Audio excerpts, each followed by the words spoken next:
ऐसे बहुत से पति हैं जो अपनी पत्नी को पढ़ा लिखा करके आईएएस अफसर, मास्टर, डॉक्टर बनाते हैं और वही पत्नी दूसरे के प्यार में पड़कर अपने पति को ठोकर मारकर छोड़कर दूसरे के संग चली जाती है। उस पत्नी के लिए ये चेतावनी भरी गाना है, दिल से जरूर सुने।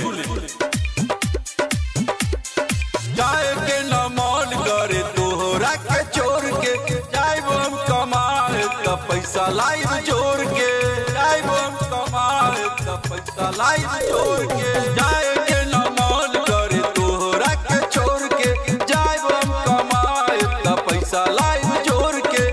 नहीं रे कमाई त कहाँ से खियाई, कैसे घुमाई सर पटना। इन्हें सुना जाता नहीं पटना, पीछे पीछे करियाना घटना। इन्हें सुना जाता नहीं पटना, पीछे पीछे करियाना घटना।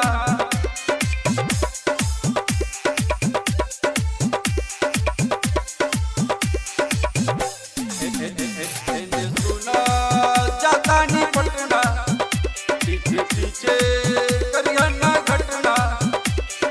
चल गए बसहर कटी कैसे रतिया, केकरा संगे बैठ के बतियाई दिल के बतिया, केकरा संगे बैठ के बतियाई दिल के बतिया।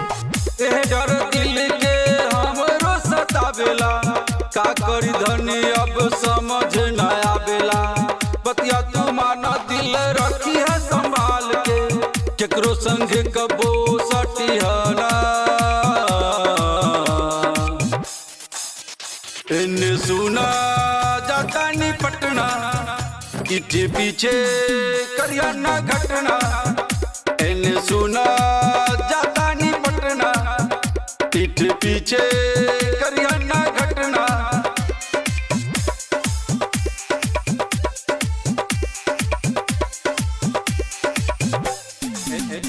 इन्हें सुना जाता नहीं पटना, पीछे पीछे करियाना घटना।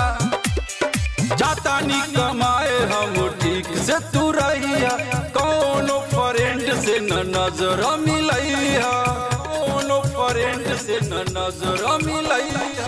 जाता नहीं कमाए हम ठीक से तू रहिया, कौनो फ्रेंड से न नजर मिलैया। छोट मोट गलती पर डाल देब पर्दा, बड़ गलती कैला तो उड़ा देब गर्दा, उड़ा देब गर्दा। इन्हें सुना जाता नहीं पटना, पीछे पीछे करियाना घटना।